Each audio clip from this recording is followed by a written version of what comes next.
పోటీ ఏదైనా మాకు మేమే చూసుకుంటాం. బయటోళ్ళొచ్చి మా మీద పెత్తనం చేస్తా అంటే ఊకోం అనేది తమిళ పబ్లిక్ నరనరాలు ఉంటది కావచ్చు. జాతీయ పార్టీలకు ఎసొంటి స్థానం ఇచ్చిండ్రో చూడండి. మనం మనం తన్నుకుంటే మందికి సందైతది అనేది పాత సామెత. కానీ మనం మనం తన్నుకున్నా మందికి అస్సలు సందియ్యొద్దు అనేది కొత్త ముచ్చట అన్నట్టు తీర్పిచ్చిండ్రు తమిళనాడు పబ్లిక్. డీఎంకే అన్నా డీఎంకే ఇప్పుడు కొత్తగా వచ్చిన టీవీకే పార్టీల నడుమ నడిచింది అస్సలైన ఫైటింగు. 100కి ఎక్కువ సీట్లు విజయ్ పార్టీకి, 70కి ఎక్కువ సీట్లు డీఎంకే పార్టీకి, 50కి ఎక్కువ సీట్లు అన్నా డీఎంకే పార్టీలకు ఇచ్చిండ్రు పబ్లిక్.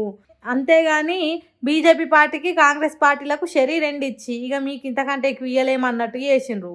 ఏదో తీరుగా తమిళనాడులో సందు పుట్టించుకొని రాజకీయం చేద్దామని చూసిన జాతీయ పార్టీలకు కలలు కలలు లెక్కనే అయినాయి. బొక్కబోర్ల పడేసి బొక్కలు ఇరిగేటట్టు చేసిండ్రు.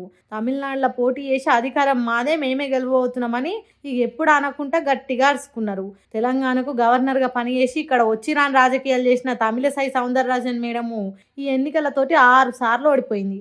ఇక్కడ గవర్నర్ ఉండి సర్కారు చేసిన పనులల్లో ఏలు పెట్టి రాజకీయం చేసుడు వచ్చు కానీ తమిళనాడులో బీజేపీ పార్టీని గెలిపించుకోడు తెలుస్తలేదా అని అంటారు ఇక్కడ జనాలు.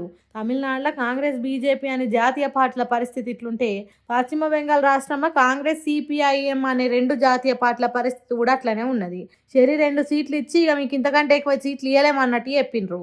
ఏందో ఏమో కానీ మా రాష్ట్రాలల్లో మీ పప్పులు ఉడకాయి బాబు అన్నట్టే చేస్తారు కొన్ని రాష్ట్రాలల్లో కొన్ని పార్టీలకు. మరీ ముఖ్యంగా కాంగ్రెస్ పార్టీకి అయితే కర్రు కాల్చి కంతలల్లో ఒత్తుతున్నారు.